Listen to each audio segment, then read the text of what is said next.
വികസനം എത്തിനോക്കാത്ത ഒരു പ്രദേശം. അതാണ് പല്ലാരിമംഗലം പഞ്ചായത്തിലെ 30ഓളം കുടുംബങ്ങൾ താമസിക്കുന്ന വെളിയംകുന്ന്. ചോർന്നൊലിക്കുന്ന മേൽക്കൂരയുള്ള വീടുകളും ഇവയിലെ താമസിക്കുന്ന പ്രതീക്ഷയറ്റ കുടുംബങ്ങളും ദുരിതക്കാഴ്ചയായി മാറുകയാണ്. റിപ്പോർട്ടിലേക്ക്.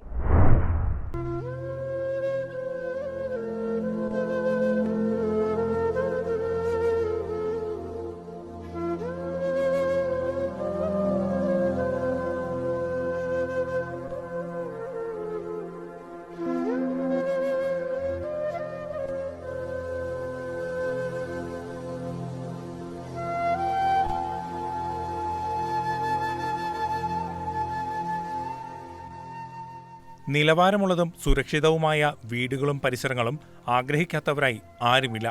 എന്നാൽ ചിലർക്കു മാത്രം ഇതൊന്നും വിധിച്ചിട്ടില്ല എന്ന ചിന്തിപ്പിക്കും വിധമുള്ള കാഴ്ചകളാണ് പല്ലാരിമംഗലം പഞ്ചായത്തിൽ 11ഉം 12ഉം വാർഡുകളിലായി സ്ഥിതി ചെയ്യുന്ന വെളിയംകുന്ന് നഗറിൽ ചെന്നാൽ കാണാനാവുക. ചോർന്നൊലിക്കുന്ന വീടുകൾ, വിള്ളൽ വീണ് തകർന്നു വീഴാറായ ചുവരുകൾ, ഈ ചുവരുകൾക്കിടയിൽ ആശ്രയം കൊതിക്കുന്ന ജീർണാവസ്ഥയിലുള്ള ജീവിതങ്ങൾ. അതിദരിദ്രർ ഇല്ല എന്ന അവകാശവാദത്തിന് ഒരു കാലത്തും പ്രസക്തി കൈവരില്ല എന്ന് ഉറപ്പു നൽകുന്നതാണ് ഇവിടെ കാണുന്ന കാഴ്ചകൾ. അസുഖബാധിതർ, ഒറ്റപ്പെട്ടുപോയവർ, തൊഴിലിന് പോകാൻ കഴിയാത്തവർ തുടങ്ങി എല്ലാവിധ ദുരിതങ്ങളും പേറി ജീവിക്കുന്നവരാണ് ഇവിടെയുള്ളവർ. ഏതാനും നാളുകൾക്ക് മുൻപ് സെൻസസ് ഡ്യൂട്ടിക്കായി ഇവിടെയെത്തിയ അധ്യാപികയായ സൗദ മുഖേനയാണ് ഈ പ്രദേശത്തെ ദുരിത ജീവിതം പുറം ലോകം അറിഞ്ഞത്. 58 കുടുംബങ്ങൾ ഇവിടെ താമസിക്കുന്നതായി സർക്കാർ രേഖയിലുണ്ടെങ്കിലും പലരും വീടുകൾ വിട്ടുപോയി. 30 വർഷം മുൻപാണ് ഭവനരഹിതരായവരെ പഞ്ചായത്ത് ഇവിടെ 3 സെന്റ് ഭൂമി നൽകി താമസിപ്പിച്ചത്. കയ്യിലുണ്ടായിരുന്ന തുച്ഛമായ പണം കൊണ്ടുവച്ച വീടുകൾ പലതും തകർച്ചയുടെ വക്കിലാണ്. പട്ടികവർഗ പിന്നാക്ക വിഭാഗങ്ങൾക്ക് സർക്കാർ നൽകുന്ന ആനുകൂല്യങ്ങളുടെ അംശം പോലും ഇവിടേക്ക് എത്തിയിട്ടില്ല. നല്ലൊരു വഴി പോലുമില്ല. പായൽ പിടിച്ച കോൺക്രീറ്റ് വഴിയിൽ തെന്നി വീണ് പ്രായമായ പലർക്കും പരിക്കുകളേറ്റു. വീടുകളുടെ മെയിന്റനൻസിനായി പണം ലഭിച്ചിട്ടില്ല. നല്ല ശൗചാലയങ്ങളില്ല. വടോട്ടിൽ ദേവകി ഗോപിനാഥന് പറയാനുള്ളത് ഇതാണ്.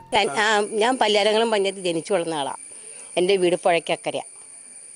വർഷങ്ങൾ ഒത്തിരി ഞാനിവിടെ വന്നിട്ട് 10-20 കൊല്ലത്തിൽ കൂടുതലായി ഞാനിവിടെ വന്നിട്ട്. എനിക്ക് കിട്ടിയത് ഈ പ്ലോട്ടാണ്. ഇത്രയും പൊക്കത്തിലാണ് എൻ്റെ വീടിരിക്കുന്നത്. കാറ്റത്ത് പോകാമെന്ന് ഇവിടെ ഉള്ള അമ്മമാരൊക്കെ പറഞ്ഞു. കാറ്റ് ഊതുമ്പോൾ ഞങ്ങൾ അയൽക്കത്തെ വീട്ടിലാണ് പോയിരിക്കുന്നത്. ഞങ്ങൾക്ക് വേറെ സ്ഥലത്ത് പണിയാനൊന്നും നമ്മളെ കൊണ്ട് സാധിക്കില്ല. എൻ്റെ ഭർത്താവ് മരിച്ചിട്ട് 17 കൊല്ലമായി. ഇനി ഒരു 2 പെൺപിള്ളേരായിരുന്നു. അതിനെ എല്ലാവരും കൂടി പിരിവിട്ടാണ് ഞങ്ങൾ കല്യാണം കഴിച്ചു വിട്ടത്. ഈ വീടിൻ്റെ വിഷയങ്ങളെന്ന് പറയാമോ? വീടിൻ്റെ വിഷയം അപ്പടി ചോരുക. ഇടിഞ്ഞ് ഈ സൈഡൊക്കെ ഇടിഞ്ഞ് ഇരിക്കുകയാണ്. ഇനിയൊന്നും ഇടിയാനൊന്നുമില്ല. ഏത് സമയത്ത് ഇപ്പം ഇതുപോലെ മഴ നിൽക്കാമെങ്കിൽ ഞങ്ങൾ താഴത്ത് കൂടി കിടക്കും. അതുപോലെയാണ് ഞങ്ങളുടെ വീടിൻ്റെ അവസ്ഥ.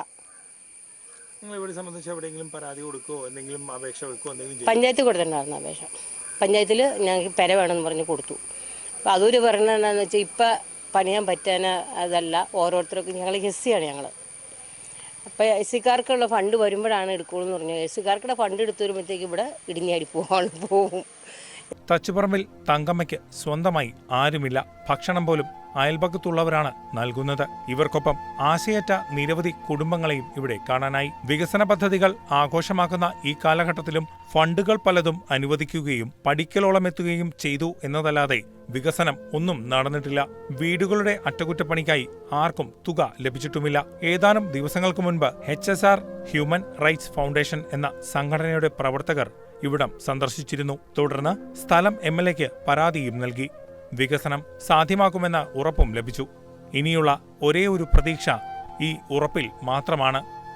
News desk KCV news.